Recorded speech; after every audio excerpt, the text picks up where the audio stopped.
I am living life very dangerously today with this lipstick with Invisaligns, but you know what? Just going for it. Everyone, it's Emily Fox. Today's video is going to be my October wrap-up. I'm going to be sharing with you the books that I finished-ish this month. I have 9 books I want to talk about. One of them I did DNF at 50-something%. So, but still, 9 books is pretty crazy. My opinions are really all over the place. My month started so strong and then so yeah, let's go through the books. As usual, I'm going in order that I've read them. So the first book that I did finish was How to Be an Anti-Racist, which I went through as an audiobook, which I do recommend because the author was the one narrating it. I had seen that book a little bit everywhere whenever earlier this year there was the protest basically started, and I was really excited because my library finally got it. It was actually part of the Goodreads reading challenge, but my library didn't have it. And that month they finally decided to get it. Better late than never. So I was able to listen to that one, and the author explained his personal journey, and he explained really well how you're either a racist person or you're an anti-racist person. There is no in between. And I feel like too many people tend to be silent and uncomfortable in face of oppression, and it makes you think, like, when you think about it, you can think in your head as much as you want that you're a good person, but if you're not saying it out loud, doing anything about it, are you really a good person? I really enjoyed the read. It was a really quick audiobook too. It was very clear, educational. I highly recommend it. I do want to read more by the author. If you have any recommendation of books that are similar, please let me know. But yes, this was a nonfiction, so I usually don't really give them ratings just because, but it's definitely higher than a 4 stars. The next book that I finished was also an audiobook that was incredibly short and a nonfiction, and it is Will My Cat Eat My Eyeballs? Big Questions from Tiny Mortals About Death. This was actually also part of my Goodreads reading challenge. This was the winner in the nonfiction, I believe, category, and I went into it completely blind. I know the author wrote the books and that she does have a YouTube channel, and it's about death, but what I did not know, it's that it was written for kids, hence the Tiny Mortals. Basically, crazy questions kids ask, she answers them seriously, and it's all about, you know, death and dead bodies. And it was interesting. I just wish I had known in advance, because being addressed like you're a kid, you know, listening to the audiobook kind of just made me a little at times, but this topic was definitely super interesting. I can see how that would be very fascinating for a lot of people. You will learn a lot about dead bodies, and again, the audiobook was narrated by the author, which I find is usually ideal, so do recommend it. Did personally enjoy it. Was it a favorite? But still overall enjoyable. Now we get the good stuff. I mentioned how things went really well beginning of the month.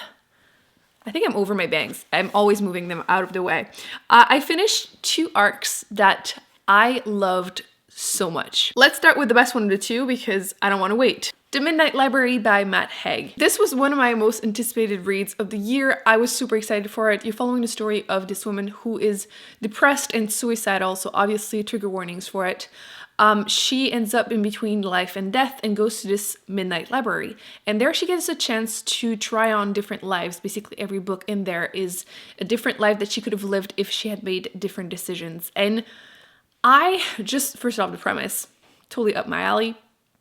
And then I really appreciated how she gets to see if sometimes your regrets aren't really based on reality. You know, you think you want this, but if you get this, it's not actually what you want. So I did really appreciate that. I felt like it was done, well done. I could not put it down. That was my mistake. I started it later at night because I've just finished the other book that I'll mention in a second.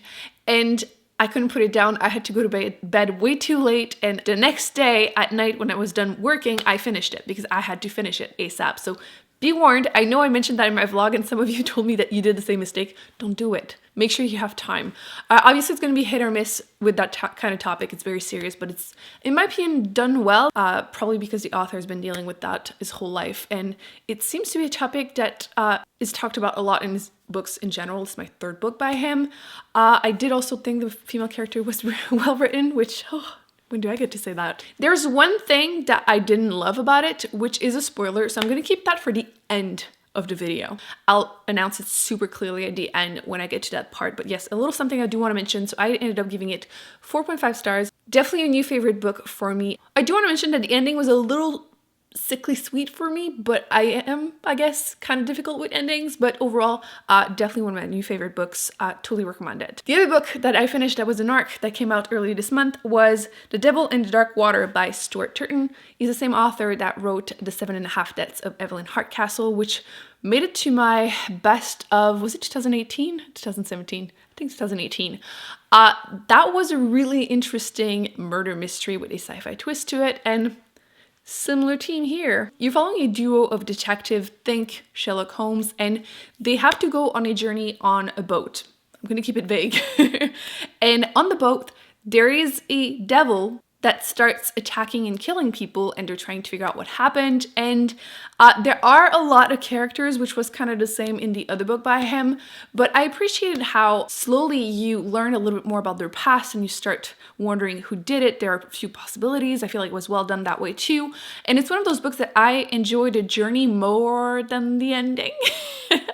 Again, the same thing as his other book. I do feel like the ending is the weakest point. I did overall still really enjoy the book. I think I'm going to give it a 4 stars, 4.25 stars. Definitely still super enjoyable. Definitely something I would recommend if you enjoyed his first book. One thing though, I mentioned it once again in that vlog. The main character is called, I had to Google it. I believe it's a Dutch name, but it's written like Arndt. And let me tell you, my brain was not happy the whole book. I thought I would get used to it. I did not. Let me put Dutch. Alma. Let's see what Google Translates says. Arend. Arend. That's not how my brain was reading it at all. Because it's obviously repeated all the time. He's one of the main, character in that detective duo. So yeah, you see it often. My brain freaked out every time. So just be warned. It's not an important detail, but something I thought I would mention, especially if English is not your first language. I feel like it's just a little much. So yeah, I did overall enjoy it, do recommend it, was very happy to get my hands on it as soon as it was out. I'm realizing quite a few of these are actually part of my Goodreads reading challenge. I'm starting to feel the pressure. I'm supposed to do my end of the year, award show at the end of November, and I'm trying to catch up and finish as many as I can, including My Sister, the Serial Killer, which is a thriller, so still a theme for the fall, right? I did try to read a couple of them, even though I was busy reading a lot of new releases. So many books have been coming out the last 2 months and November, so I'm trying to catch up. A lot of reading. I'm so happy that my slump is gone. So yeah, I did read that one, and I had been warned that it was like not a normal thriller. And I'm glad I knew, because I went through this one also as an audiobook, and it's super short, like ridiculously short. I had to make sure I didn't have like an edited, shortened edition or something, abridged edition. No, it's just really, really short. The concept was interesting. You're following this woman, and her sister is a serial killer. She ends up killing the men she dates all the time, and then she calls her sister for help, and she's trying to hide what's going on with her, until she ends up going after men that she's into at work. And it felt like it was more of a family drama almost than a real thriller. I'm so on the fence. I thought I would give myself a few, days, weeks to think about it and decide how I feel. But it's probably like max 3 stars. The concept was interesting, but it felt too short. I rarely like short books, I feel like, because I feel like there's always like a lack of meat on the bones or something. So that's kind of how I felt. Interesting concept, a little bit of a meh execution for me, even though the audiobook was good.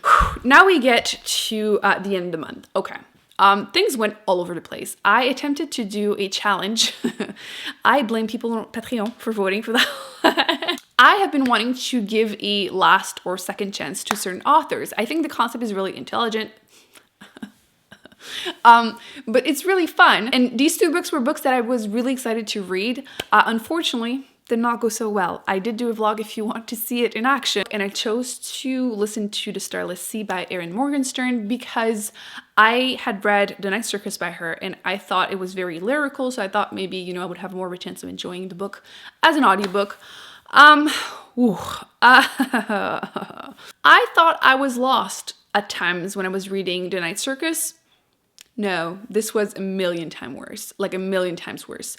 I feel like I barely know what the story is about. I understand the writing is whimsical, beautiful. I can see all the metaphors, and I get that, but I did not enjoy any of it. Frankly, if you start listening or reading it and you're not enjoying it, don't do what I did. I continued just because I was doing the challenge and I really wanted to give it a second/last chance, you know? Mistakes, don't do it. You're following this main character who is at university studying there, and then he finds this book that is about him, and he goes on an adventure, you know, doors to the worlds, and frankly, her books almost make me feel a little stupid. Like, what am I not getting? Like, I can see, I guess, the beauty of it, but I just don't get it. We don't connect. I cannot. So I will not read anything else by her ever again. Just not for me. She only has 2 books, but you know, note to self, don't do it ever again. So yeah, I'm giving it 2 stars because again, I'm giving it points for being pretty, but so not for me. The second book I attempted for that challenge was To Sleep in a Sea of Stars, which I was actually really excited because it's an adult sci-fi and I hadn't liked the other book by the author Aragon. But it's, you know, YA fantasy he wrote when he was a child, so I was very hopeful. It didn't really start really well. The first chapter is literally a woman having a internal monologue about how in love she is, which, oof, romance and me, right? I'm still on the fence. I DNF'd the book at 56%. The book is 850 pages, so I read, you know, over 400 pages. So I did really give it a chance. It's a first contact with alien, which is one of my favorite tropes.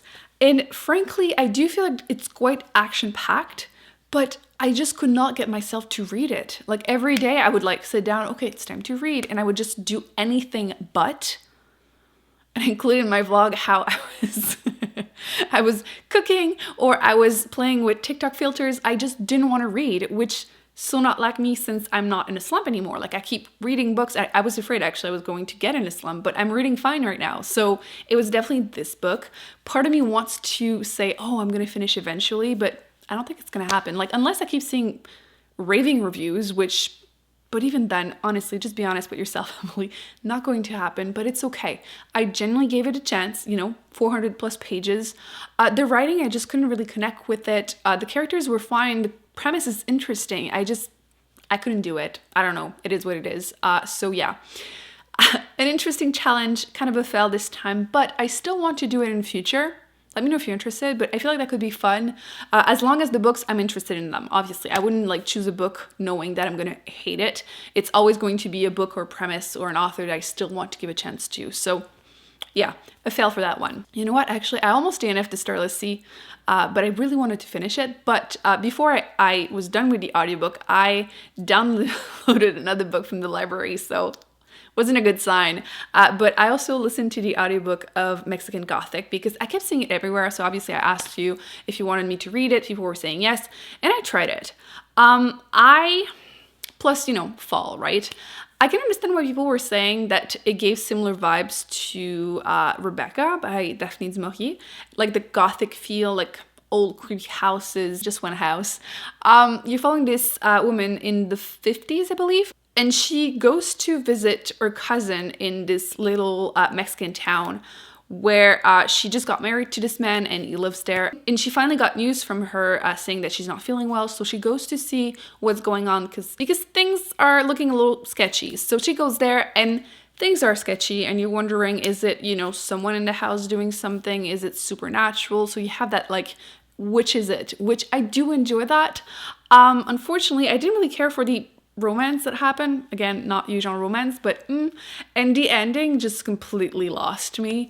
It's gonna be a hit or a miss. Frankly, for me, it's a I don't know what to rate it. It's gonna be under 3 stars, possibly 2 stars. I feel like it had a lot of potential, but about like the halfway point, I was gone. So yeah, still finished it, but I'm actually curious if anyone wants to tell me in the comment section. Obviously put spoilers, you know, very clearly beforehand so nobody gets spoiled, but I want to discuss the ending because what the actual...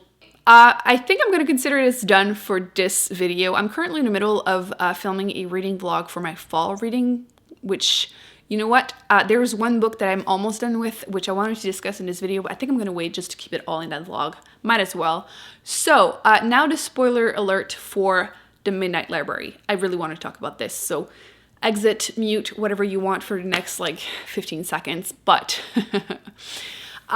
towards the end, the last life that she tries, she ends up having a husband and a kid, which, ooh, I almost DNF'd the book when I realized that that was the direction the author decided to choose, as this is what fixes her, because nothing pisses me off more than telling women that kids and a husband is what will, you know, fix them.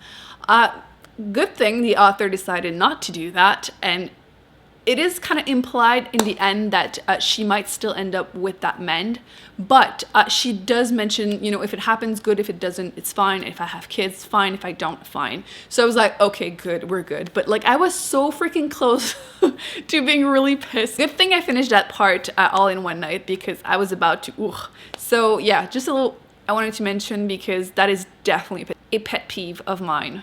I think I did really well reading wise, at least number wise, but I read a lot of new release, a lot of books that are important for my reading challenge for the year. So I feel like I'm, you know, catching up. I'm currently reading The Girl from Widow Hills, I think. And so far, it seems like a pretty solid read too. Again, I'm going to include that in my reading vlog, my next one, probably next weekend. But yeah, things are doing well. I hope you enjoyed this video. Please let me know in the comment section if you have read any of these books, what you thought about them. Personally, I want to know. Or if you have any new favorite book that you've discovered this month, I want to know. I will be putting more videos on the screen that I recommend you check out. Thumbs up, subscribe, and I will see you in my next one very soon. Bye.